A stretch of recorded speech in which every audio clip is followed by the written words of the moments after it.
Aravind കെജ്രിവാളിൻ്റെ arrest, അദ്ദേഹത്തിൻ്റെ custody, അതിനെ തുടർന്നുണ്ടായ സംഭവങ്ങൾ, അത് ഇന്ത്യൻ രാഷ്ട്രീയത്തിൽ വലിയ ചലനങ്ങൾ ഉണ്ടാക്കിയിട്ടുണ്ടെന്നുള്ളതൊരു സത്യമാണ്. യഥാർത്ഥത്തിൽ ബി ജെ പിക്ക് ഭാഗത്തുണ്ടായ ഒരു വലിയ പാളിച്ച എന്ന് നമ്മൾ ഇതിനെ കാണാം. അതായത് ഇത്രത്തോളം, അതായത് ഞങ്ങൾ 400 ശിക്ഷൻ സീറ്റുകൾ നേടിയെടുക്കും എൻ ഡി എ കേട്ടോ. ഇവർ ബി ജെ പി തന്നെ 370 സീറ്റ് വാങ്ങുന്നു. അതിനോട് എത്രയോ ഒരു കണക്കൊക്കെ പറഞ്ഞുകൊണ്ട് നടന്ന പ്രധാനമന്ത്രി ആ രീതിയിലുള്ള പ്രചരണങ്ങൾ അങ്ങോട്ട് തുടങ്ങിക്കഴിഞ്ഞിട്ട്, അപ്പോൾ അതൊന്നും ആദ്യത്തെ ഒരു സ്റ്റേജിൽ നമ്മൾ കാണേണ്ടതാണ്. ആ രീതിയിലുള്ള പ്രചരണങ്ങളായിരുന്നു. അത് മാത്രമല്ല, മോദിക്ക് ഗ്യാരണ്ടി, ഈ രീതിയിൽ ഉള്ള പ്രചാരണം അങ്ങോട്ട് തുടങ്ങി. ഓരോ ഗ്യാരണ്ടികളും അദ്ദേഹം എടുത്ത് പറഞ്ഞിട്ടുണ്ട്. പക്ഷെ അത് ആദ്യത്തെ സ്റ്റേജ് കഴിഞ്ഞപ്പോൾ തന്നെ എനിക്ക് തോന്നുന്നു അദ്ദേഹം തിരിച്ചറിയുന്നു ഇത് നടക്കുന്നില്ല, ഈ ഗ്യാരണ്ടി ഒന്നും വലിയ കാര്യമുള്ളതല്ല എന്നും. അപ്പോൾ ഇതിന് മുമ്പ് തന്നെ കണ്ടുവച്ചത് എന്താണെന്നറിയോ, ഇതിലെ എതിരാളികളെയൊക്കെ പിടിച്ചകത്തിടുന്നതാണ് ഒന്ന് ആലോചിച്ചത്. അപ്പോൾ കേജ്രിവാളിന് യഥാർത്ഥത്തിൽ അഴിമതിക്കാരനാണ് എന്ന് ഇവർ പറയുകയാണ്. ഒരു തെളിവുമില്ല, ഒന്നുമില്ല, ഇതുവരെ ഒരു തെളിവില്ല. കേജ്രിവാളിനെ അറസ്റ്റ് ചെയ്ത് അങ്ങ് അകത്താക്കിക്കൊണ്ട് രാഷ്ട്രീയ പ്രവർത്തനം നടത്തി, തെരഞ്ഞെടുപ്പ് പ്രവർത്തനം നടത്തി, ആ ഭാഗത്ത് ഒക്കെ ഒന്ന് പച്ച പിടിക്കാം എന്നുള്ള ഒരു ധാരണയിൽ അങ്ങോട്ട് പോയിക്കൊണ്ടിരിക്കുകയായിരുന്നു. അങ്ങനെ ഇരുന്നപ്പോഴാണ് അവസാനം സുപ്രീം കോടതിയുടെ സവിശേഷമായ അധികാരം പ്രയോഗിച്ച് ആർട്ടിക്കിൾ 142 ഇതൊക്കെ പ്രയോഗിച്ചിട്ട്, പ്ലീനറി പവേഴ്സ് പ്രയോഗിച്ച് അദ്ദേഹത്തിന് ഇൻട്രീം ബെയിൽ, ഇടക്കാല ജാമ്യം അനുവദിക്കുന്നു. ഈ ഇടക്കാല ജാമ്യം അനുവദിച്ചപ്പം അതിനു മുമ്പ് തന്നെ നമ്മൾ കരുതണം, ഈ കേജ്രിവാൾ പുറത്ത് കിടക്കുന്നതിനേക്കാൾ ശക്തനായി അകത്ത്.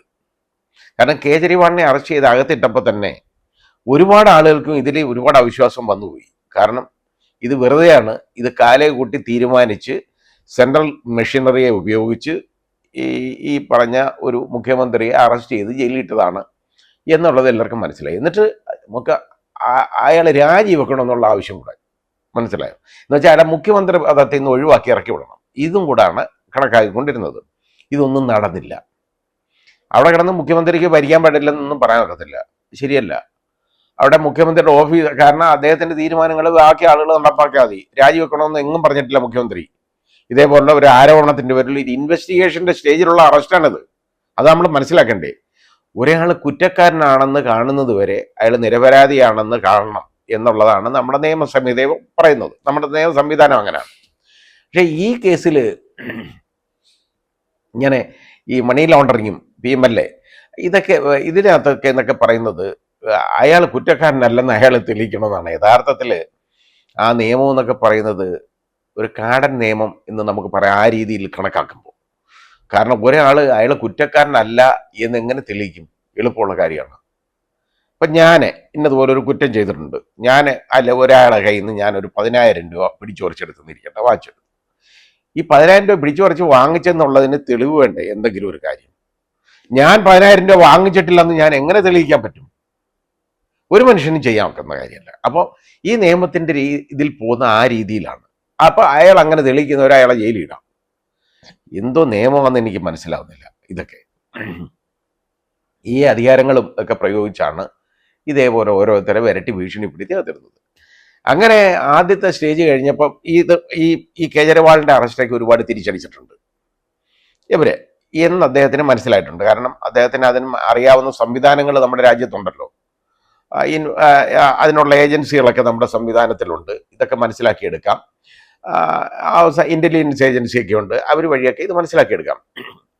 അപ്പോഴത്തേക്ക് പതുക്കെ ചെന്നപ്പോൾ എന്താ, അടുത്ത കളം മാറ്റി ചവിട്ടി തുടങ്ങിയെന്ന് പറഞ്ഞു കഴിഞ്ഞാൽ, കോൺഗ്രസ്സുകാർ അവരുടെയൊക്കെ മറ്റ് നിങ്ങളെ ഹിന്ദുക്കളെടുത്താണ് പറയുന്നത്, നിങ്ങളുടെയൊക്കെ സഹോദരിമാരുടെ ഈ സ്വർണ്ണമെല്ലാം പിടിച്ചു പറിച്ച് എടുക്കാൻ പോവുകയാണ്, അതെടുക്കും.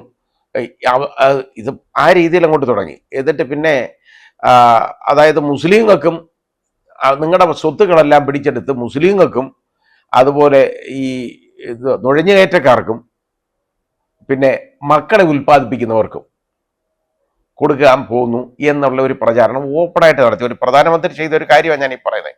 ഇത് വിദേശ മാധ്യമങ്ങളൊക്കെ ഇതിനെതിരെ ആഞ്ഞടിച്ചിട്ടുണ്ട് കേട്ടോ. വളരെ നാണക്കേടുണ്ടായി. വിദേശത്തൊക്കെ നമ്മൾ ചെന്നാൽ നമുക്കറിയാം. അത് മാത്രമല്ല ഇവിടെ ഇരുന്നുകൊണ്ട് നമുക്ക് മനസ്സിലാവും. എത്രയോ പേര് പറയുന്ന കാര്യമാണെന്ന് അറിയോ വിദേശത്തൊക്കെ ഇത് ഈ രീതിയിലേക്ക് മാറി. അത് തെരഞ്ഞെടുപ്പ് കമ്മീഷൻ അതിനെതിരെ ശരിയായ ഒരു നടപടിയൊന്നും ഇതുവരെ തീരുമാനിച്ചിട്ടില്ല, ഒന്നും എടുത്തിട്ടില്ല.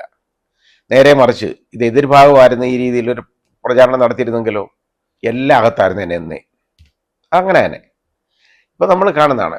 എന്നിട്ട് ഇതും അദ്ദേഹം വീണ്ടും പരിഭ്രാന്തനായിട്ട് നടക്കുകയാണ്. കാരണം രണ്ടാം ഘട്ടം കഴിഞ്ഞപ്പോൾ മനസ്സിലായി വീണ്ടും ഈ പ്രശ്നമാണ് എന്നുള്ളത് മനസ്സിലായപ്പോൾ കുറച്ചും കൂടെ മോശമായ രീതിയിൽ ഇങ്ങനെയുള്ള പ്രയോഗങ്ങൾ നടത്താൻ തുടങ്ങി. അപ്പോൾ ഈ രീതിയിലാണ് നമ്മുടെ ഈ തെരഞ്ഞെടുപ്പ് രംഗം പോകുന്നത് കേട്ടോ.